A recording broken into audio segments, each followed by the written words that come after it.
아시안컵 첫 경기 바레인과의 일전에서 3대1로 승리한 대한민국 성인 남자 축구 대표팀에 대한 관심이 뜨겁습니다. 특히 MVP급 활약을 한 이강인에 대한 관심이 전 세계에 빠르게 퍼지고 있는데요. 이강인은 중국 주심의 명백한 편파 판정으로 고전하고 있던 대한민국 대표팀에 2골을 보태며 멱살 캐리를 하였죠. 경기 종료 후 이강인은 무려 평점 9.3점을 받으며 최고의 선수라는 수훈을 받았습니다. 황인범의 아름다운 선제골 이후 중국 주심의 옐로카드 남발 작전으로 인해 적극적인 운영을 할 수 없었던 대한민국 대표팀은 후반전 이른 시간 바레인에 동점골을 먹히며 위기를 맞이했는데요.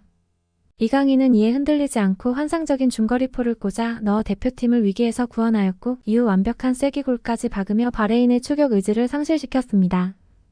이강인은 골뿐만 아니라 창의적이면서도 정확한 패스, 상대 수비 4명이 에워싸도 빼앗기지 않고 탈압박해내는 드리블 실력을 뽐내는 등 그야말로 이번 경기에서 훨훨 날았다 해도 과언이 아닌데요.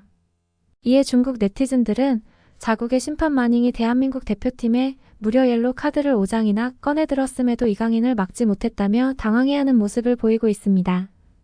웨이보와 비리비리의 한국과 바레인전에 대한 코멘트들을 번역해보았습니다.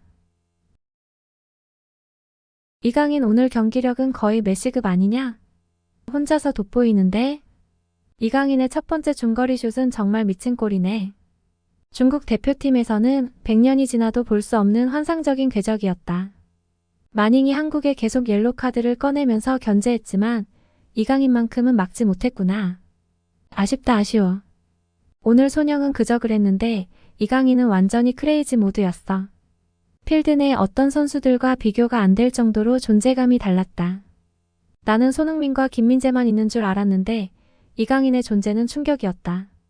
이로써 한국은 최전방, 미드필더, 수비에 모두 세계적인 선수를 갖췄구나. 솔직히 오늘 이강인 하는 것 보니까 손흥민 이상의 선수가 될 잠재력이 있다고 느꼈다. 이강인은 22살인데 오늘 이 골을 넣었다. 반면 우레이라는 선수는 무엇을 하는 선수인지 잘 모르겠다. 한국의 이강인은 전 세계에 인정받고 있는데 중국의 22세 이하 선수들 중에는 단 한 명도 잘하는 선수가 없구나. 정말 비참한 현실이다.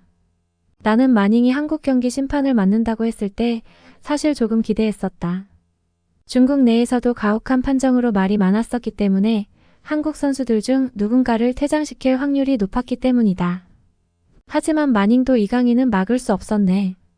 오늘 경기 손흥민은 마치 우레이가 빙의된 듯 했어. 존재감이 없었다. 하지만 새로운 한국의 스타가 팀을 구해냈네. 황희찬이 나오지 않았기 때문일까? 한국의 명품 공격진이 초라해 보였다. 그런데 미드필더진은 엄청나더라. 현재까지 아시안컵 중국 최고의 인물은 마닝이 아닐까 싶다.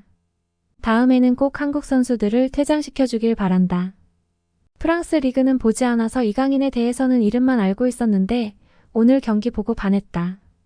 저건 완전 100년에 한 번 나올까 말까 하는 천재잖아. 중국 축구의 빛은 심판에게서 나왔다. 마닝이야말로 역사상 최고의 중국 축구인이다. 하지만 중국 축구는 심판으로만 아시아의 이름을 알릴 수 있다는 사실이 슬프다. 바레인이 못하지 않았던 것 같아서 찾아보니 피파 랭킹 86이네. 우리 대표팀은 이길 수가 없는 강팀이었구나. 한국도 일본도 대량 득점을 하면서 첫 경기를 승리로 장식했구나. 하지만 우리 대표팀은 실점을 하지 않았으니 기뻐해야 하려나?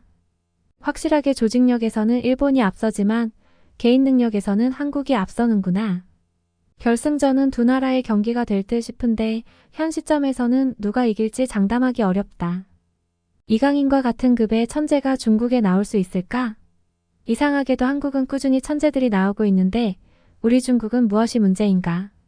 파리 생제르맹의 스타팅 멤버인데 아시안컵에서 이강인을 알았다는 놈들은 해외 축구 팬을 자칭할 자격이 없다.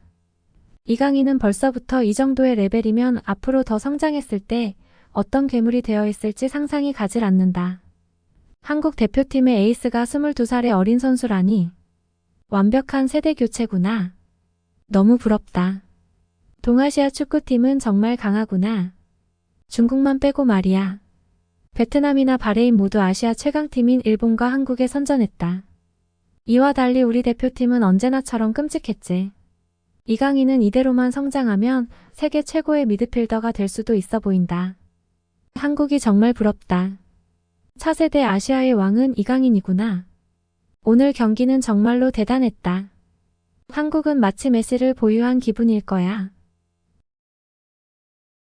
이처럼 중국 축구 팬들 또한 이강인의 맹활약에 놀라워하는 반응들을 보이고 있음을 확인할 수 있었습니다.